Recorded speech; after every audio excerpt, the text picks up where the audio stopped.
Assalamualaikum warahmatullahi wabarakatuh. Perkenalkan, nama saya Evri Suraningsi, NIM D1B1201173. Di sini saya akan membawakan materi tentang spesimen urin.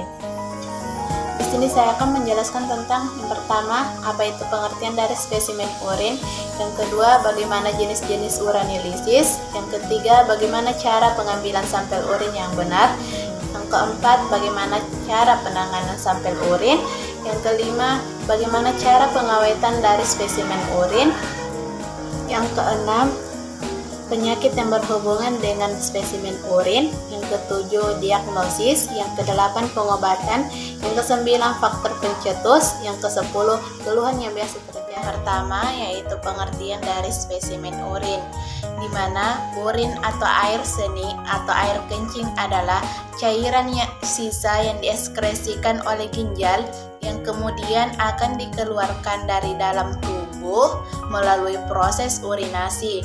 Materi selanjutnya atau materi kedua yaitu jenis urinalisis.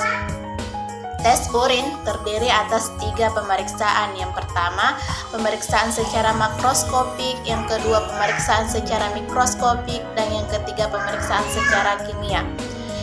Yang pertama, pemeriksaan secara makroskopik meliputi dari penentuan warna urin, kejernihan urin, bau urin, dan berat jenis.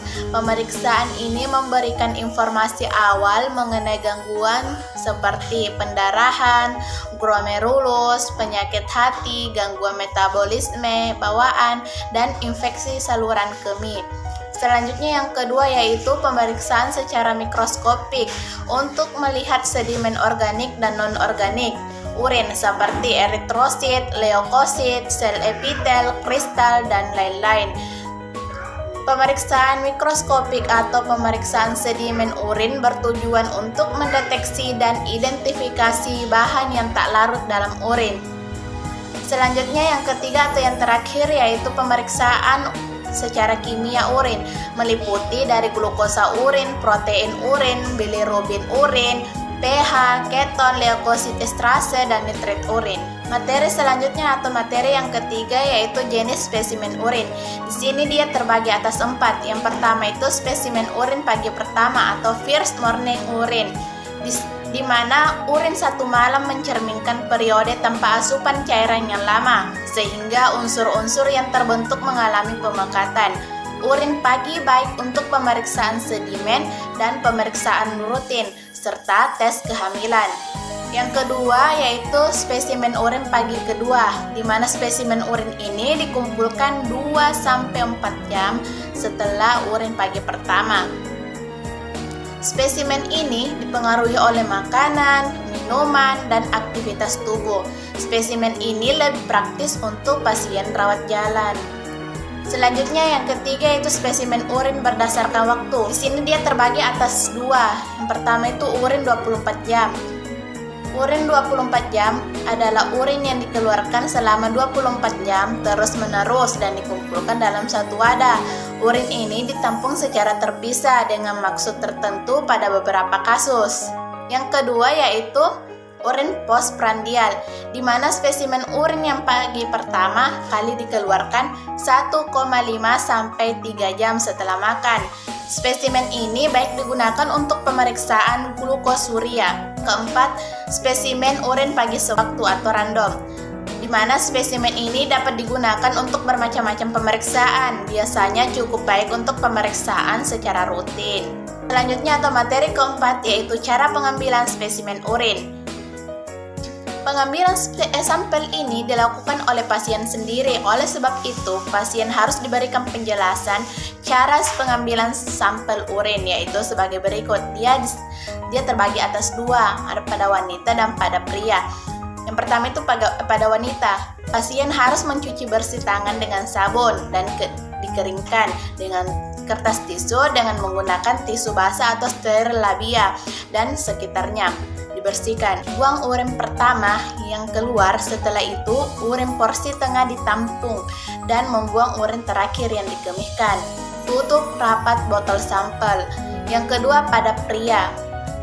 Pasien mencuci bersih tangan dengan sabun dan dikeringkan dengan kertas tisu. Untuk pasien yang tidak disunat, tarik preputium ke belakang, lubang uretra dibersihkan. Kemudian pasien yang sudah disunat langsung membersihkan uretra menggunakan tisu basah, kemudian diarahkan ke arah gelas penis. Setelah itu, urin porsi tengah ditampung, botol sampel ditutup rapat. Yang keempat, penanganan spesimen urin. Fakta bahwa spesimen urin lebih mudah diperoleh atau dikumpulkan sering menyebabkan penanganan spesimen setelah pengumpulan menjadi kelemahan dalam urinalisis. Perubahan komposisi urin terjadi tidak hanya in vivo, tetapi juga in vitro, sehingga membutuhkan prosedur penanganan yang benar. Penanganan spesimen meliputi dari prosedur penampungan urin dalam wadah spesimen, yang kedua pemberian identitas spesimen, dan yang ketiga pengiriman atau penyimpanan spesimen. Penanganan yang tidak tepat dapat menyebabkan hasil pemeriksaan yang keliru. Langsung saja kita masuk di poin pertama, yaitu wadah spesimen urin, di mana wadah spesimen urin itu wadahnya itu seperti botol. Penampung wadah urin harus bersih dan kering. Adanya air dan kotoran dalam wadah berarti adanya kuman-kuman yang kelak berkembang biak dalam urin dan mengubah susunannya. Wadah urin yang terbaik adalah yang berupa gelas dengan mulut lebar yang dapat disumbat rapat, dan sebaiknya urin dikeluarkan langsung ke wadah tersebut. Yang kedua, identitas spesimen urin. Identitas spesimen urin ditulis dalam label yang mudah dibaca. Label memuat setidaknya nama pasien, nomor identifikasi, tanggal dan waktu pengumpulan, dan informasi tambahan seperti usia pasien, lokasi, dan nama dokter seperti yang dipersyaratkan oleh protokol institusional. Yang ketiga atau yang terakhir yaitu pengiriman spesimen urin.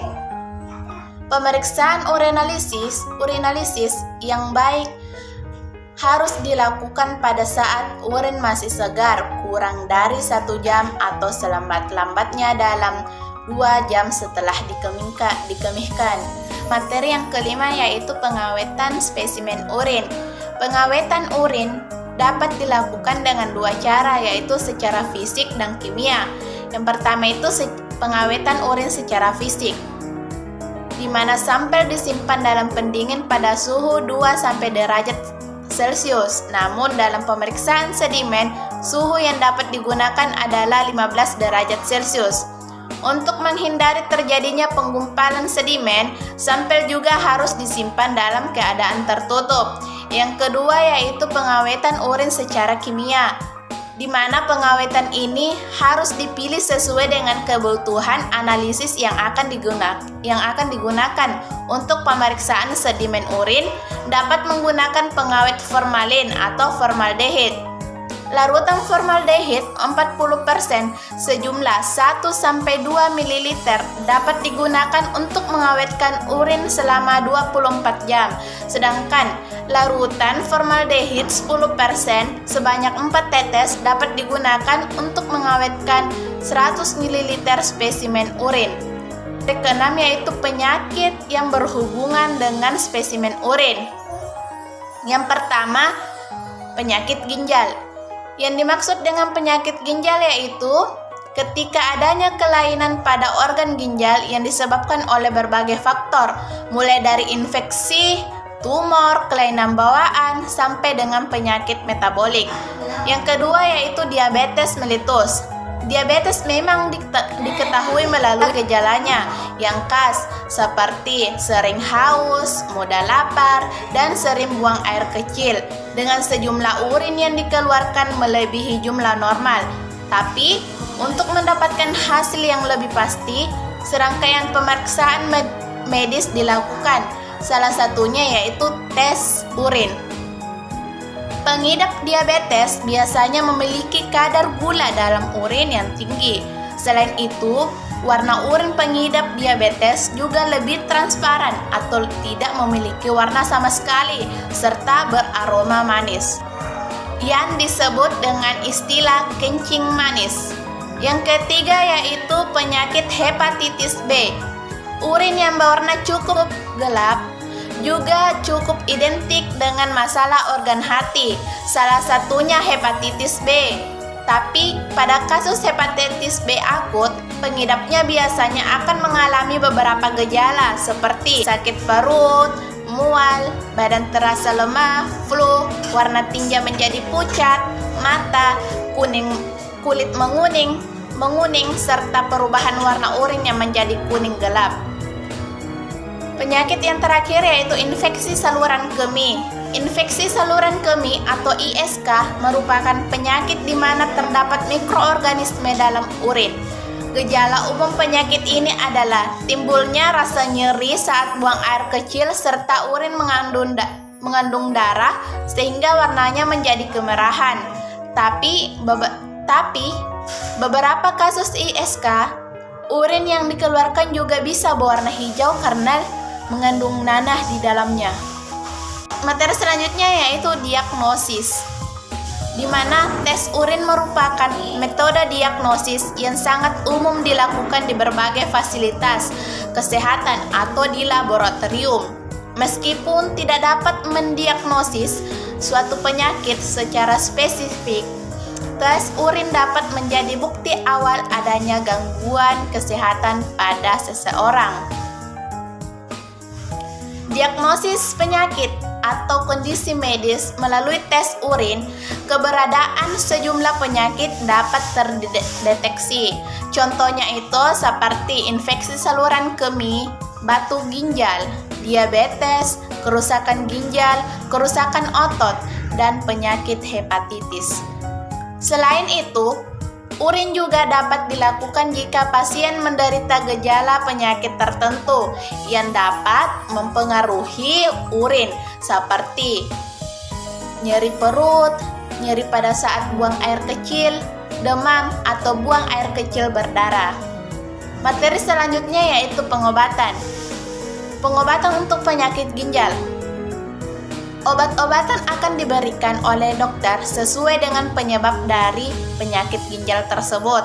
Beberapa pilihan obat yang mungkin akan diberikan oleh dokter yaitu sebagai berikut. Yang pertama, obat pengontrol darah tinggi seperti ACE inhibitor, angiotensin receptor blocker atau ARB untuk menurunkan tekanan darah, menjaga fungsi ginjal, dan memperlambat kerusakan ginjal. Selanjutnya yaitu obat untuk mengontrol kadar kalium di dalam darah guna mencegah komplikasi seperti jantung berdebar dan otot lemas. 3. Pemberian antibiotik. Pemberian antibiotik guna untuk mengatasi infeksi bakteri pada ginjal. Obat dapat diberikan secara oral atau suntikan tergantung tingkat keparahan infeksi. Yang terakhir yaitu obat diuretik, di mana untuk menyeimbangkan cairan tubuh. Obat ini juga diberikan untuk mengurangi pembengkakan di tungkai. Yang kedua yaitu penyakit diabetes mellitus. Pasien diabetes diharuskan untuk mengatur pola makan dengan memperbanyak konsumsi buah-buahan, sayur-sayuran, protein, dan biji-bijian, serta makanan rendah kalori dan lemak. Bila perlu, pasien diabetes juga dapat mengganti asupan gula dengan pemanis yang lebih aman. Untuk sorbitol, pasien diabetes dan keluarganya dapat berkonsultasi dengan dokter atau dokter gizi penderita diabetes untuk mengatur pola makan sehari-hari. Untuk membantu mengubah gula dalam darah menjadi energi dan meningkatkan sensitivitas sel terhadap insulin, pasien diabetes dianjurkan untuk berolahraga secara rutin, setidaknya 10-30 menit tiap hari. Pasien dapat berkonsultasi dengan dokter untuk memilih olahraga dan aktivitas fisik yang sesuai. Yang ketiga yaitu pengobatan untuk hepatitis B. Pengobatan yang dilakukan meliputi yang pertama, pemberian obat interferon.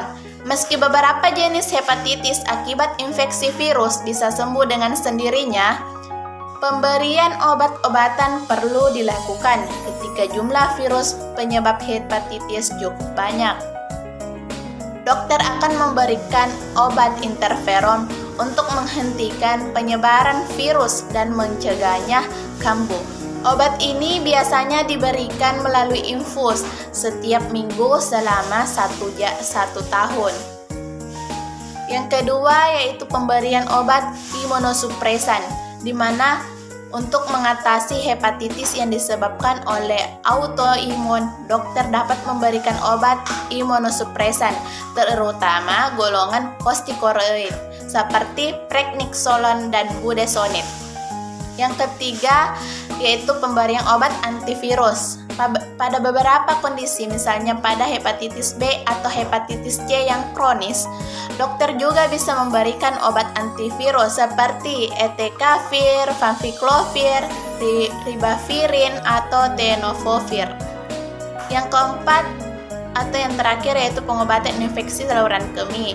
Infeksi saluran kemih umumnya dapat ditangani dengan pemberian antibiotik.